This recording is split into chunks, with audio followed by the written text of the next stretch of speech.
नमस्कार साथियों, स्वागत है आपका नीतीश कुशवाहा 25 यूट्यूब चैनल पे।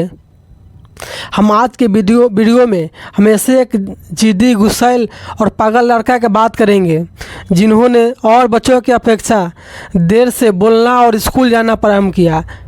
फिर भी उन्होंने अपने साहस और बुद्धि के बल पे ऐसा चीज़ बनाया, ऐसा चीज़ का आविष्कार किया जिन्होंने विज्ञान के दुनिया में क्रांति ला दी। यानी आज के वीडियो में हम सर आइजैक न्यूटन के बारे में बात करेंगे। न्यूटन का जन्म 25 दिसंबर 1642 ईस्वी को हुआ था। उसके पिता की मृत्यु न्यूटन के जन्म से 3 महीने पहले ही हो गई और ऐसा माना जाता है कि न्यूटन भी अपने जन्म लेने के जो टाइम होता है उससे पहले ही पैदा हो गए, जिसके कारण उस बचपन में उसका शरीर काफ़ी कमज़ोर हुआ करता था। क्योंकि न्यूटन के पिता ना रहने के कारण उसकी माँ दूसरी शादी कर ली और न्यूटन को अपने दादा दादी के पास छोड़ दिया गया। लेकिन उसका दादा दादी ने उसका न्यूटन का पालन पोषण करने लगा। वो अपने दादी से अजीब सवाल पूछा करते थे, कभी चांद के बारे में, कभी तारे के बारे में, कभी पृथ्वी के बारे में, जिसे सुनकर वो सब अचंभवचकित हो जाते थे कि लड़का आखिर आगे क्या करेगा, इसे पढ़ाई में मन लगता नहीं है। अजीब सा सवाल पूछकर सबको परेशान करता रहता है। यानी सबने उसे शरारती लड़का का नाम दे दिया। उसके बाद एक दिन न्यूटन जब स्कूल में थे, वहाँ के जो टॉप लड़के रहता है तो मिनिस्टर बोलते हैं, उससे उसे पंगा हो गया। दोनों में काफ़ी लड़ाई झगड़ा हो गई, जिसके कारण उस स्कूल का टीचर न्यूटन को स्कूल से भगा दिया गया और फिर न्यूटन घर पे ही रहने लगा। लेकिन उसके कुछ दिन बाद न्यूटन के पिता का जो सौतेला पिता रहता है उसकी मृत्यु हो जाती है और फिर उस न्यूटन की माँ न्यूटन के पास आ जाता है और अब न्यूटन अपने माँ के साथ रहने लगता है।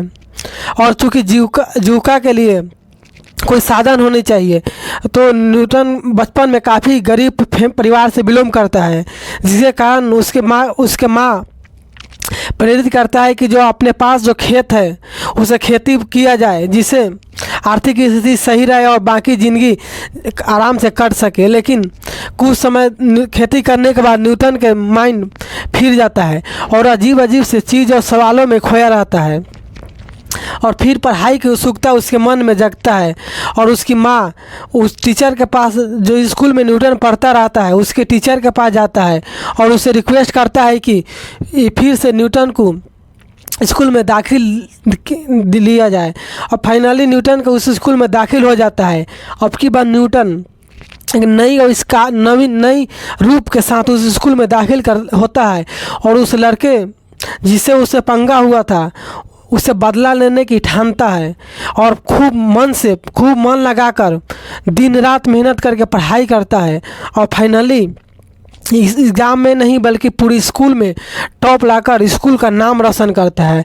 उस समय उस स्कूल के सारे टीचर बहुत शाबाशी देती है कि यह कैसे घमंडी, गुस्सैल और जिद्दी लड़का पूरा स्कूल का नाम अकेले ही रोशन कर रहा है। उस समय आगे बढ़ता रहता है। फिर स्कूल के बाद वो कॉलेज में दाखिल होता है। जिस समय न्यूटन अपनी कॉलेज की शिक्षा पूरा करने के बाद अपने घर लौटा था और एक समय की बात है, गर्मियों की मौसम था, इसलिए वो ठंड में और एक पेड़ था सेव, उस सेव के पेड़ के पास जाकर बैठ जाता है और फिर उसका बगीचा उसी का रहता है और वहाँ पे बुक लेकर कुछ अपने नोट्स पढ़ाई कर रहा होता है। और कॉलेज की शिक्षा पूरी करने के बाद उसे रेस्ट मिलता है, वो अपने टाइम बिताने के लिए घर आया रहता है। लेकिन अचानक उसके सर पे एक सेव गिरता है, जिससे न्यूटन के सर में गहरी चोट आती है। लेकिन चोट को बिना परवाह किए उस सेव को उठा लेता है। तभी उसके दिमाग में एक सवाल आता है कि आखिर ये सेव आसमान ऊपर से नीचा ही क्यों गिरा? ये आसमान में भी जा सकता था, बीच में भी रुक सकता था, या तिरछा या दाएं कहीं भी अटक सकता था, लेकिन आखिर ये सेव नीचा ही क्यों गिरा? फिर वहीं से उसकी आविष्कार की जननी स्टार्ट होती है। फिर उन्होंने आगे चलकर इसी के ऊपर रिसर्च करता है और पता लगता है उसे उन्होंने लॉ ऑफ ग्रेविटी यानी गुरुत्वाकर्षण का बल का खोज करता है, जिसे उसे अब पता चलता है कि प्रत्येक वस्तु को पृथ्वी अपने ओर आकर्षित करती है। तब फाइनली उसके सवाल का ये जवाब मिलता है कि कोई भी वस्तु, पत्थर हो, पेड़ पौधे, पतंग, कीड़े मकोड़े या कोई भी चीज़ हो, फल हो, आसमान से धरती पर क्यों गिरता है। फाइनली न्यूटन को अपने सवाल का जवाब मिल जाता है, लेकिन वो यहाँ भी संतुष्ट नहीं होते हैं। फिर उन्होंने साइंस की जगत में और आगे क्रांति लाता है। फिर उन्होंने लॉ ऑफ मोशन A=ma यानी गति के नियम का खोज करता है।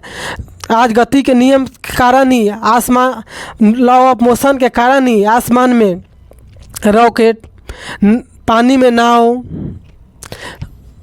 बंदूक की गोली और सारे चीज़ उसी के आधार पर चल रही है। यानी एक तरह से और साइंस जगत में नए क्रांति ला दिया लॉ ऑफ मोशन खोजने के बाद। इतना ही नहीं, इसके बाद एक और आविष्कार उन्होंने मैथमेटिक्स में फार्मूला खोजे, जिसे आगे चल के कैलकुलस का नाम दिया गया। दुनिया को एक नए आविष्कार और नए चीज़ सिखाने वाले आइजन सर न्यूटन 20 मार्च 1727 ईस्वी को हमेशा के लिए इस दुनिया से अलविदा हो गए।